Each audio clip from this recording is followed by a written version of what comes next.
Alrighty, welcome back everyone. It is LaughNgamez here, and I am back with another Starcraft 2 1 versus 1 bot AI cast. We have got ourselves what is an interesting one just by the name alone. So another bot versus bot match as usual, but we've got DragonCleavage as as the name for the first one, which I guess could be like a dragon sword, you know, cleaving. And then in the bottom left, we have got Nidhogg Linux, which Nidhogg is very cool. Very cool, like Norse dragon.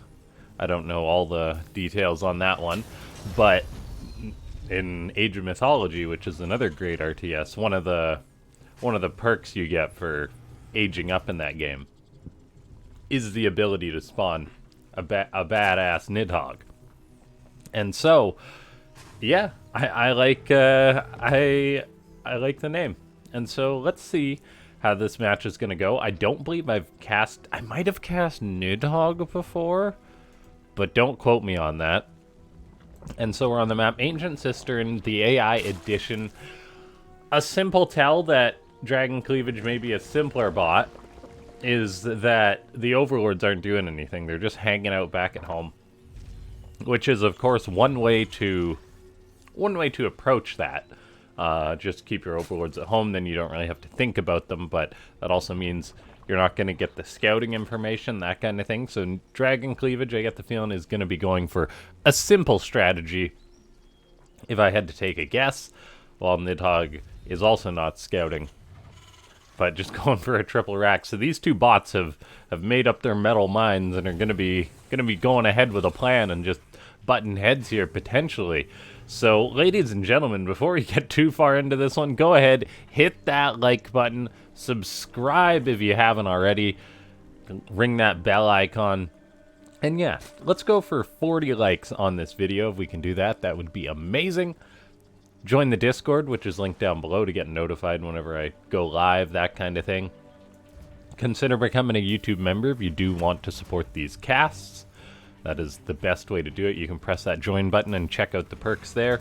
And of course, leave a comment down below that says more bots, and I shall do my best to keep delivering. But I think we are getting close to the end of all the replays posted in the SC2AI Discord. So if you are a bot author, please post your replays there, and odds are I will cast them. Now, we've got 4 racks going up for Nidhogg, so this bot just doing the cheese. Looks like it's going to be Stim Marines, 3 reactors.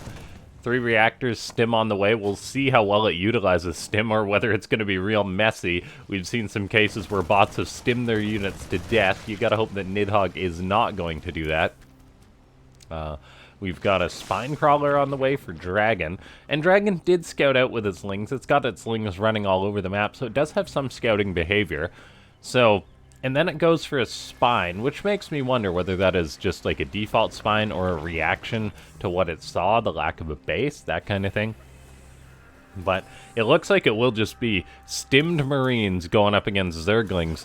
The Zerglings will have burrow, potentially.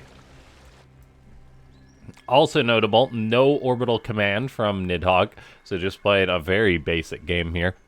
And that's the thing about these bots, like, we take for granted the bots that do everything right, the ones that have had so much development work that they almost look completely like human players.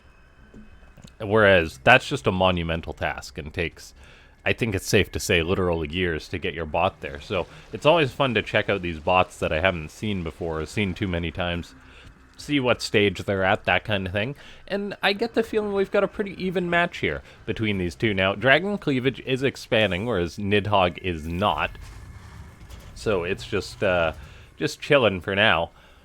And then we'll see. So the pressure is going to be on Nidhogg to get something done. And it probably will have the means to get something done as it moves out with its mass marines, but then it turns back. I'd like to see it start combat shield. It got the stim, no combat shield, whereas, I mean, you guys do the math, 10 HP by however many marines, 24 marines, that's 240 extra HP, which is like the equivalent of what, like I don't know, 5 Marines or something like that. So, getting that upgrade definitely worth it. It's also mining a lot more gas than it needs at this point. As if it is not getting any other upgrades, it doesn't need 800 gas, but then again, you're a bot author. You just want to create a bot as effective as possible for as little of the work as possible. So it's very easy to nitpick these things. Now, we do have Nidhogg just building up a monumental amount of units, and DragonCleavage could be in a lot of trouble here. It's gonna depend how well do these lings sort of drag these units around. Like if these Marines just chase these lings all over the place, that will not be good. Interesting pathing behavior there. So all the Marines went right to where that ling was, then they turn around. Oh no! Time is definitely on the side of DragonCleavage, and excuse me. DragonCleavage is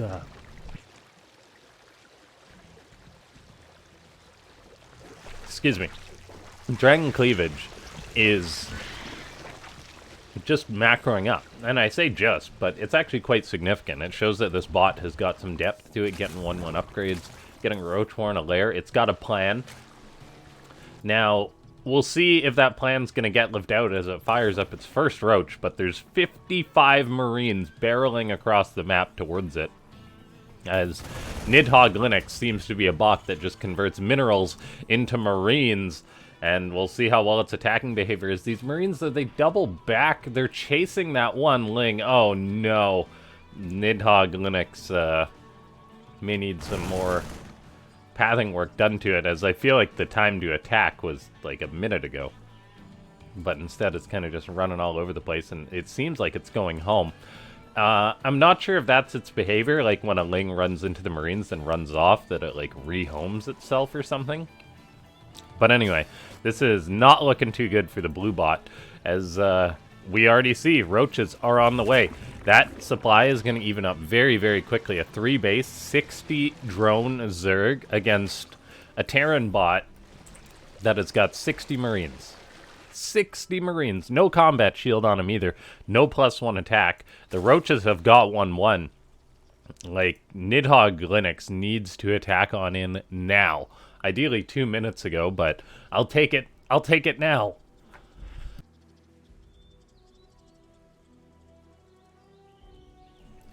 Okay, so in goes Nidhogg Linux. We're going to see as it moves on in. Interestingly enough, it seems to have behavior to individually stim the Marines, which is quite interesting. Make sure they're actually attacking something before they do that, so that's cool. These 1-1 roaches are doing pretty well for themselves. They're staying alive a long time, but the numbers are definitely not there, as 80 drones are out for the red Zerg, but that number is quickly being reduced here, as all these stim Marines are now moving towards the 4th base. Are they going to split up? They're going to go into the natural, and DragonCleavage, we're waiting to see its behavior as far as how it responds to this. It's spending its money. It's making like a roach. It's got 1 Hydra out. 1 Hydra kills 2 Marines and then perishes. Unfortunately, there's another 57 Marines to go. The Marines are shooting the eggs, the unit with the, or the thing with the highest armor in the game.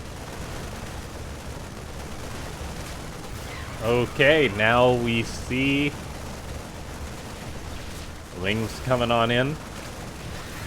Trying to dive on top of this. The Marines are stimming, so they are getting weaker. And oh, there's another big stim on the Marines. That's not good for Nidhogg Linux, as it is weakening itself.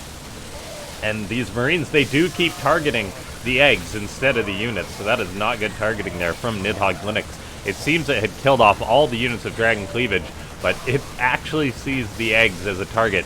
And it's targeting this egg now, while 1 roach pretty much kills off all the Marines. Some of the Marines turn there, but the 1-1 for the roaches gives them a lot of efficiency.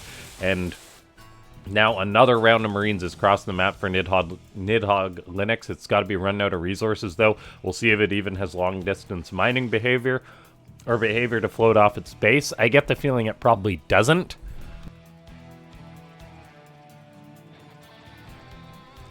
Two 2s on the way as well for DragonCleavage, and I feel like the red Zerg has effectively held off long enough. Kept all its bases alive, and this isn't like, oh, Nidhogg is being aggressive, it needs to get some damage done. No, Nidhogg needed to win this game, and it did not, it seems. So well done by DragonCleavage, as all those Marines do go home. there's potentially going to be another attack here, but with all the Hydras being made, I do not see success being had with this one. As, yeah, the Marines are kind of chasing the Lings, which isn't good. It's one of those things, like, you don't want your bot to ignore units, but you also don't want your bot to chase Lings endlessly across the map, as it's doing with its big old stream of Marines, except now it's more like a trickle, now that it's pretty much mined out. Okay, let's see, can Nidhogg Linux make a miracle happen? I do not think so. And so I think that that is probably going to be it for this game. Of course, we're going to see if it can. Can it pull off a miracle? Marines engaging. Not a bad fight so far, but is there the numbers? I don't think so. This is 2-2 Roach Hydra. The Hydra's just cutting through the Marines. And there we have it, as the army of Nidhogg Linux is just destroyed. And it's one of those things, I get the feeling if this was a more direct attack, like if Nidhogg Linux had gone earlier, not been distracted by those Lings, it possibly could have won this game. Heck, if it didn't even target those eggs, it probably could have won this game. So that shouldn't be too hard for the bot author to implement something that's like, hey, don't attack eggs when there's units nearby, that kind of thing. And I definitely will be interested to see any other projects or developments from both these bot authors. DragonCleavage seems to be a pretty good Zerg bot. Maybe a bit susceptible to early attack, but as far as macro goes, it's got it down. And yeah, if you guys enjoyed this one, hit that like button, subscribe to the channel if you have not.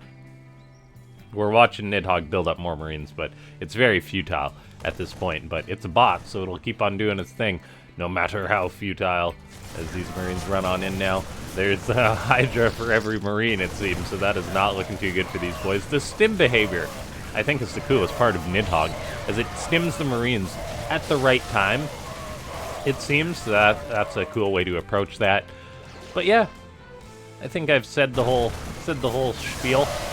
As the main base is broken, DragonCleavage decides it's time to attack, and that shall be that. I'll see you guys next time. Thanks so much for tuning on in.